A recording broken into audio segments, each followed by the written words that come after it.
Meet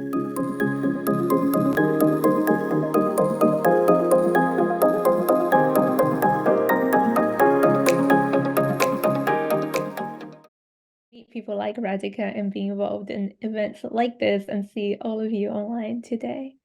I wanted to talk a little bit about why it is that I'm involved in deliberative democracy, or the online deliberation platform that I will share with you in a little while. But first of all, I want to tell you about what it's like to be Brazilian, or to be a young person who looks at democracy or what's happening democratically in the world, and especially someone who is very much concerned about the Amazon and keeping it, protected.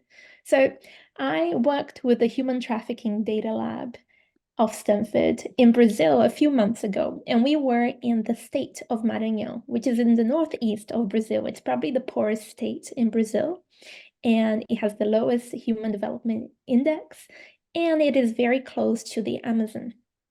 What I was working on was helping people who had been trafficked around the country, who had been sent from that very poor state to the south of Brazil or back into the Amazon to do slave work and not be paid for it. And many times these people had been kept in captivity. Many times they had post-traumatic stress disorder. And what we found in the lab is that the people being rescued by the government kept going back and being rescued again. So these people kept having a need, or kept accepting work or jobs that promised them good paying positions in farmland in the Amazon, but they were being lied to.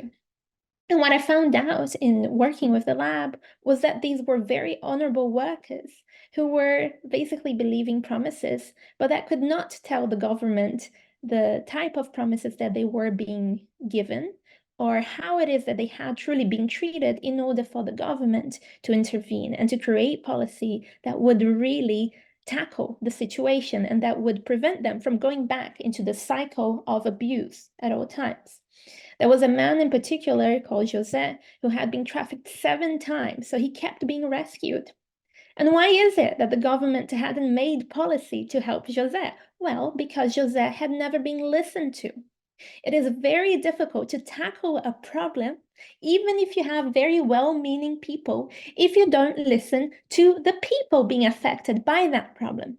And I don't believe that we get change, that we get protection of the Amazon, or that we make our democracies better, or even democratic, which I believe many people would agree with me when we say that autocratic leaders are taking away that idea of democracy. We can't sustain democracy if we don't truly involve real people.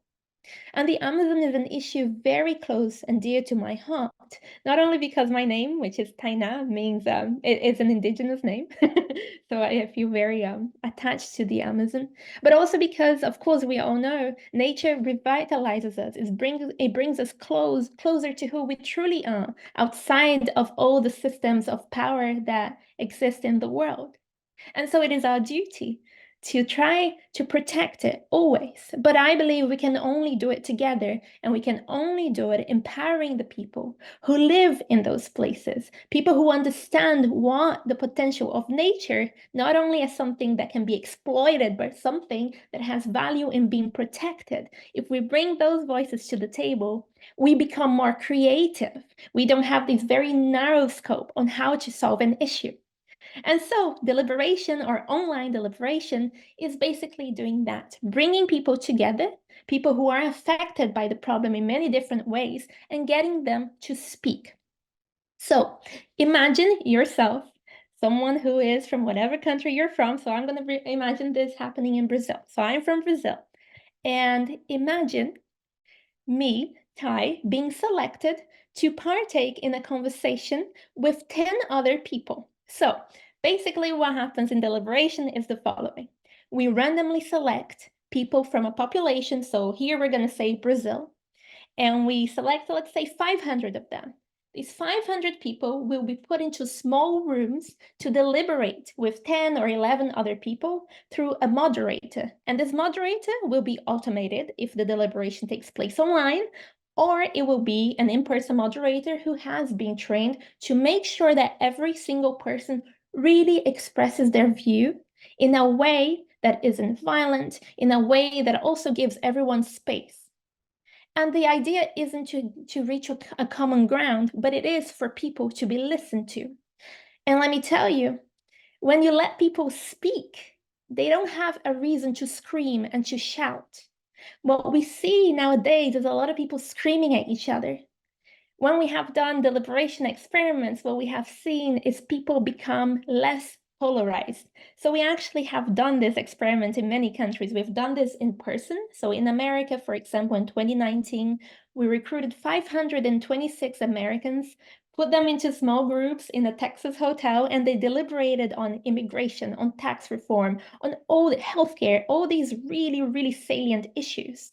And what we saw, because we had a pre and a post survey, was not only how their attitude and opinions had changed about every policy issue that they had discussed, but especially that they viewed each other more like human beings. So we had a question to measure that, which was, I believe that people who disagree with me politically have a reason for doing so. And you either very much agreed with that or you disagreed. If you disagree with that statement, you believe that people who disagree with you politically don't have a reason for doing so, and so they're crazy. They simply shouldn't matter. Their voices shouldn't be heard. And that is currently what we have on a large scale in many countries. However, deliberation makes people move to, yes, I think they have a reason for doing so. A very, very, very large magnitude of people move towards believing that people have a reason for disagreeing with them.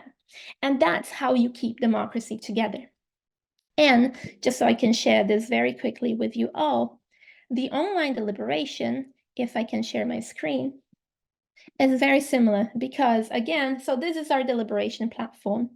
And as you can see here, we have someone who's speaking. So this would be Mia, and she has a little time slot where she's speaking.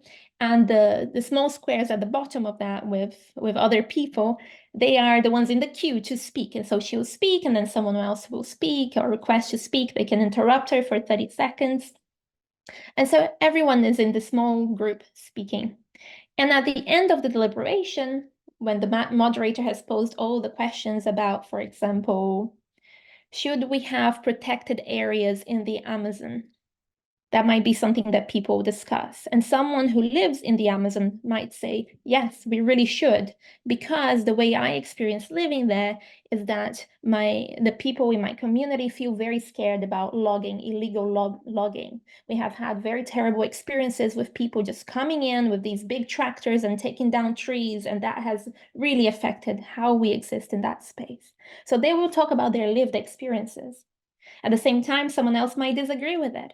But the idea is that people get to listen to each other. And the way that real people talk about about policy is through their lived experiences. And so at the end of this deliberation on a topic, people will pose questions. So you can see the questions here on the side. And they will pose these questions to experts from both sides of the aisle or from many different types of expertises who will answer. And this will inform citizens. So not only does online deliberation allow people to talk and to learn from each other, it also allows them to pose new questions to people who have studied these topics or who have been more affected by them. And so this is something that we have done in many countries. In Chile, a few years ago, for example, we did this in order to talk about pensions and pension reform, and that had 400 citizens who were part of it. And of course, as I mentioned, we do that all the time in the US, and we do it in person too. My newest proposal in my doctoral program has been to do this about the Amazon, on how Brazil should create policy informed by real people on how to protect the Amazon. And of course, there's always a talk about how to make the Amazon economically viable. Let's bring people together. Let's see what being economically viable means to real people who are affected, who live in the Amazon, so that they can share their ideas and they can share how it is that it would truly affect their lives. Anyway, thank you very much for engaging in this discussion. I very much appreciate your time, and I hope that, like me, you're excited about putting real people together in order to solve issues, because only being hopeful and seeing the power of people and seeing the potential that they bring with their own lived experiences, can we hope to solve things in a way that is fair and democratic? Thank you, Thay. Congratulations.